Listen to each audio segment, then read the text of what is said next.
Hello everyone, welcome to SwitchUp. My name is Glen and today we have the monthly video for you of all of the scores for the games we reviewed in this last month. We reviewed 9 games in total last month, ranging from a couple big games that were much anticipated to a few indie games and a couple that kind of fall in between. I'll go through the games from the one getting the lowest score up to obviously the one with the highest score at the end, and I will put links to all of the reviews in the top pinned comment. We also did a couple of buy or avoid lists this month as well, and obviously we don't score in buy or avoid, so I won't include those in this video, but I will put the links to those in the top pinned comment as well in case you want to have a look. Okay, with all that said, let's get started.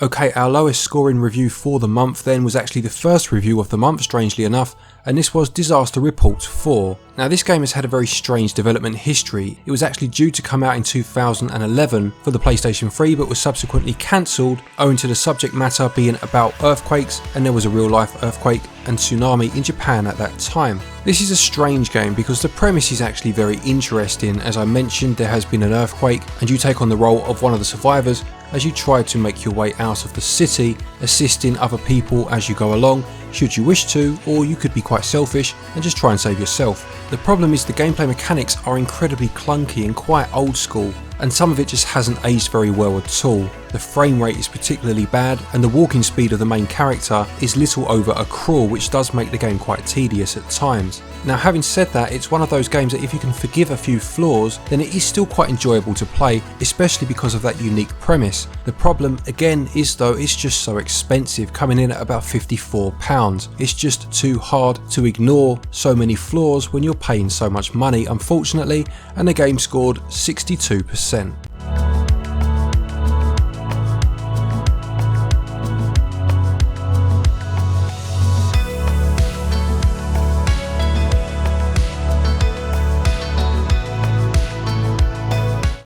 The next game was a game called Freakout's Calamity TV show. Now this was a twin stick shooter very much in the vein of something like Smash TV and borrowing its premise very much from the Running Man movie, not so much the book, in terms of a game show where you must fight for your life. Now this wasn't a bad game actually, it actually played quite well and the controls were very tight, and to be fair that's half the battle.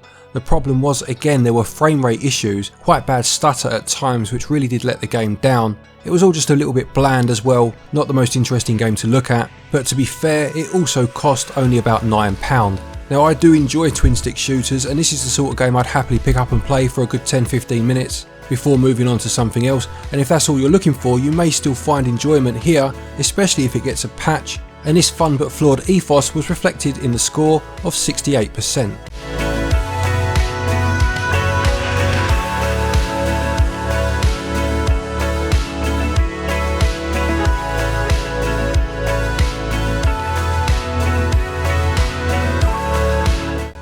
The next game for the month then was MotoGP 20. This one was reviewed by one of our occasional contributors, Marty, and we very much appreciated him writing this one for us.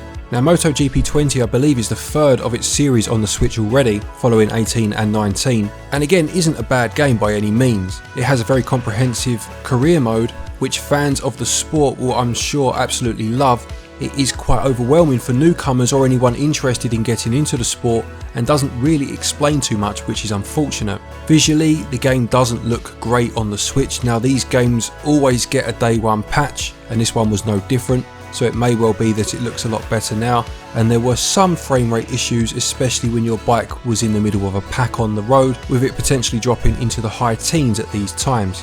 It was priced at around £40, euros and dollars I believe, and fans of the sport I'm sure would find enjoyment here. For everyone else it's kind of one of those wait for a sale games, and it scored 69%.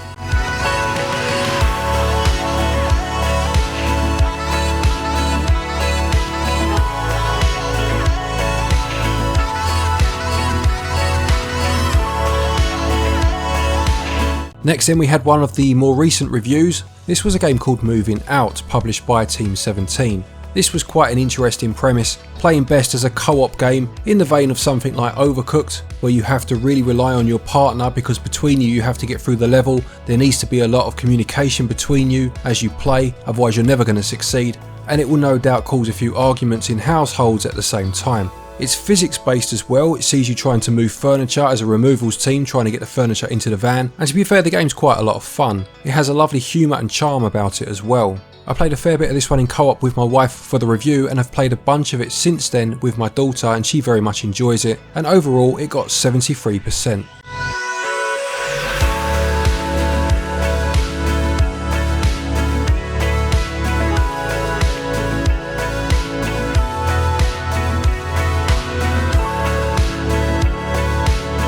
The next game then was a game called Billion Road. This is a game that's been out in Japan for a little while and is essentially a board game, maybe in the sense of something like Mario Party, although it doesn't rely on mini-games as much as that game does. In terms of the gameplay mechanics, I suppose it's more like Monopoly.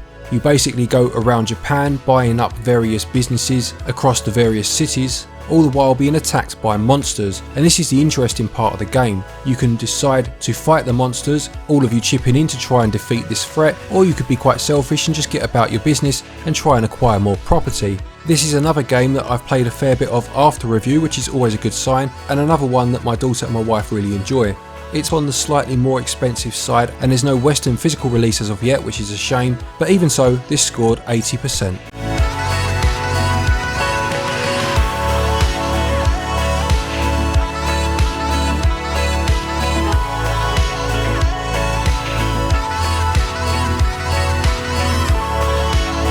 Next up then was one of Mark's reviews. This was Naruto Shippuden Ultimate Ninja Storm 4. Mark proclaimed this to be the best in the series with over 140 playable characters, and he felt it did a good job of covering a lot of the lore of the show by allowing players to take part in historic battles. Performance was pretty decent, coming in at a locked 30 frames per second, and the arena combat is fun, but it does include a lot of quick time events which are not everyone's cup of tea. I can attest to that. In fact, I've been playing back through Resident Evil 4 recently, and I'd forgotten how much I hated quick time events until I started playing back through that. Even so though, a good game, certainly one that will be enjoyed by fans of the show, and it got 81%.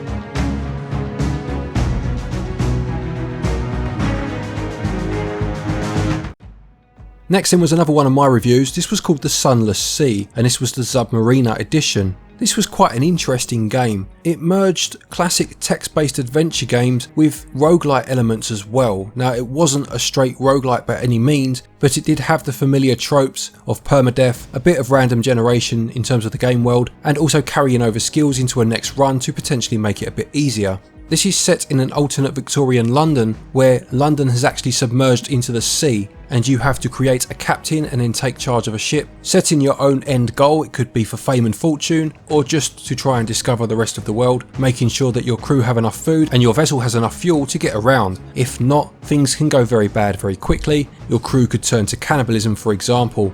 It does take some getting used to, and the game doesn't explain a lot of what you need to do to you. A lot of it is buried within the various menus, but once you get into it, it's a very unique experience. This scored 82%.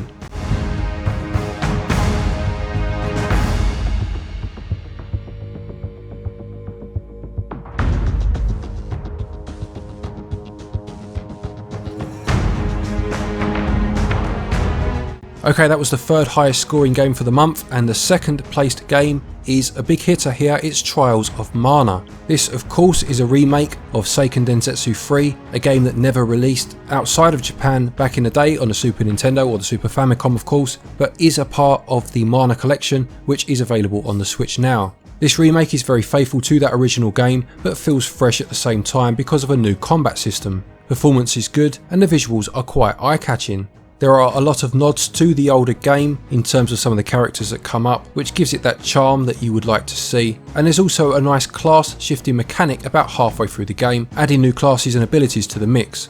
It's only about 25 hours long, but there is some after game content, and of course you can play through the game as one of the other characters. There are 6 playable characters on a new save. The odd omission of any sort of multiplayer was a negative in this game, but even so it scored a very respectable 87%.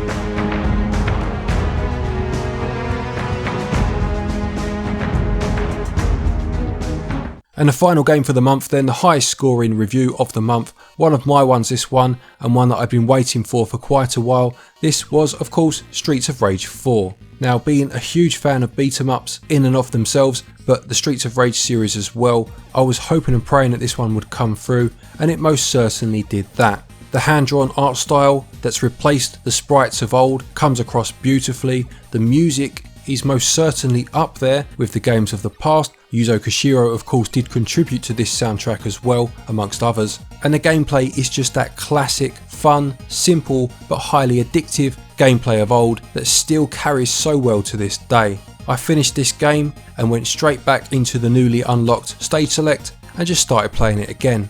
Some may argue that it doesn't innovate enough, and it is a fair point. I don't agree. I feel it does exactly what it needs to do in just getting the series back out there. And I did have an issue with the walking speed of the characters. There's no dash move for some of them, but on the whole this game's absolutely fantastic. Here's hoping it opens the series up to another sequel in the future, and this one scored 90%.